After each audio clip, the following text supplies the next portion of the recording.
Hello friends, it is Danny. In this video I am going to be telling you the books that I read in both December and January because there wasn't that many between the two and I'm too lazy to film two different videos, and I'm also too lazy to film books that I read in 2016, so that'll probably come towards the end of this month if I decide to do one of those. I'm going to start with the books that I read first in December and then work my way up to the end of January. I'm actually going to work my way up to yesterday, which is the 5th of February. Yeah, I'm gonna work up till now because there really isn't that much between December and yesterday. So from October 17th to December 13th, I only read one book, and that was because Nano happened in November, obviously. It took me all of November and those 13 days of December to finish the book that starts off this book wrap up. I almost called it a book haul. I keep wanting to call it a book haul. But that is ACOTAR, which is A Court of Thorns and Roses by Sarah J Maas. Maas, whatever the hell her name is. This book is a Beauty and the Beast retelling. It's a lot different than I thought it was going to be. I thought it was going to be like more like Beastly, but then there was fairies involved and different courts and stuff, and I liked it a lot, but towards the end there was like this big riddle thing that the one character had to figure out, and I guessed the answer to the riddle from the very first riddle and she didn't guess it, and I was really mad, and it was really obvious, and it just kind of pissed me off that this character was so stupid, and I don't know how I feel about the one character with the other character. I have feelings for this book that I can't really talk about because I felt most of this stuff towards the end, and I was just kind of like, what is this character doing? And why do I have a feeling that in the second book, because everybody talks about Feyre and Rhysand, why do I have a feeling that that's going to be the love triangle is Feyre and Tamlin with Feyre and Rhysand? I'm not prepared for that. Why I haven't read ACOMAF yet.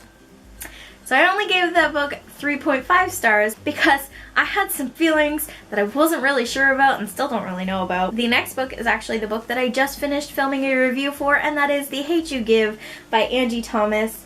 This book is based off of the Black Lives Matter movement, and it's about a 16-year-old girl who witnesses her best friend get murdered by a police officer, and he's black and he was unarmed. I got lots of feelings for this. I can't even tell you how much I loved this book because of how raw and real this book is, and how relatable to the media and relatable to our lives is how much I like, why I love this book so much, because it is realistic. It's not idealistic. It's not beautiful in the sense that like everything is hearts and flowers, but it's beautiful in the sense that it's raw and real and everything that you want in a book about something so important. And that is why I gave this book 5 stars, and this book is not out until after that. I took a book out from my school library where I was co-oping, and now I don't co-op anymore, and it makes me really sad. But I took out the book El Deafo by Cece Bell. This is a graphic novel about this little bunny who goes deaf because she has meningitis, I think it is. And she goes deaf because of it. And it's actually it's a graphic novel about the author, but the author's made herself into a bunny character so that little kids can understand her because she went deaf at a really young age. I think she was like 4. It was really fast read, and I thought it was adorable, and it would actually be something that I think would be a good thing for kids to read so that they can understand if like another one of their peers has gone deaf or is deaf or things like that, just so that they have another way of understanding. But I think it is a little older because in the book they have to wear this like block here, and the headphones go in with ear cords and things, and hearing aids aren't like that anymore. So I think it's a little bit older. Regardless, I gave that book 4 stars because it was so adorable. It's more like a 3.5 to 4 star book. Flash forward to January because that's the next time I finished a book, because I went hella ham on writing a book instead of reading, which felt really good but also really shitty because I almost didn't make my Goodreads goal, and that's why I have my Goodreads goal this year set to 1 book, which I've already met. Look at me achieving so much. The next book that I read was another Own Voices novel, and that is The Sun Is Also a Star by Miss Nicola Yoon. If you guys watch my Nano vlog, you know that this came out on November 1st, and this was the book I bought myself to motivate myself to finish NaNoWriMo and then finish my book, and that happened. And it really was a good thing that I bought myself because I really love this story. This is about a girl named Natasha. She and her family are getting deported because they are illegal immigrants in America. They came from Jamaica and they just stayed in America, never got their citizenship there and things. And through the day of her trying to get the deportation revoked, she meets Daniel, which is the main male character, and they have like this adventure all over the city, and the ending ruined me. I was not prepared for the ending. It was not what I thought it was going to be. I was not actually that happy with the ending because it ended too soon. I was not happy at all. But the book was beautiful in its own way, and so I did give it 4 stars. And look at this cover. Like, can we just take a minute to appreciate this and everything, because these books are beautiful.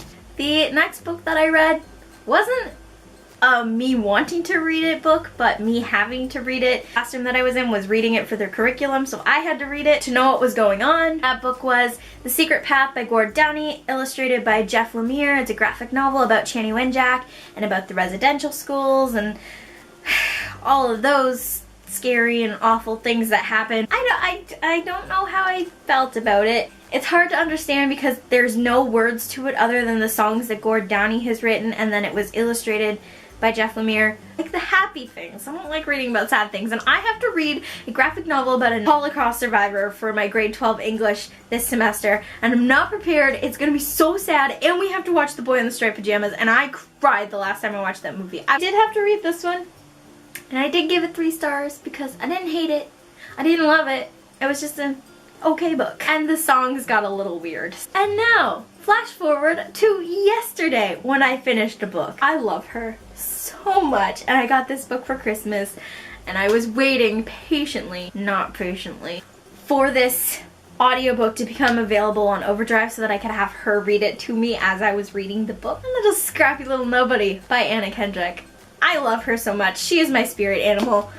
I can't even, she and I feel like we're sisters because she's tiny, she's scrappy, she's like, doesn't take no shit from no one.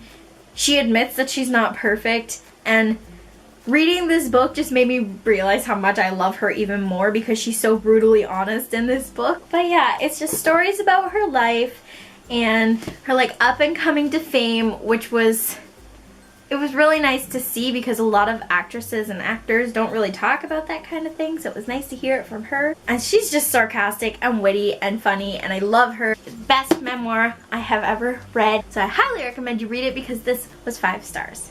Spoiler alert, I'm currently now reading the movie tie-in edition of 50 Shades Darker because the movie comes out in like less than 10 days. Not prepared, friends. All I've been seeing is the freaking commercials for it, and I'm dying. I'm planning to go see it twice at least.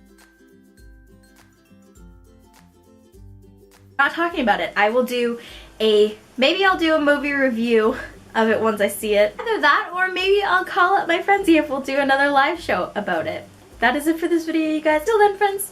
Bye! Thank you for watching my video. Hope that you really enjoyed the show. Hit the subscribe button down below and go and read some books.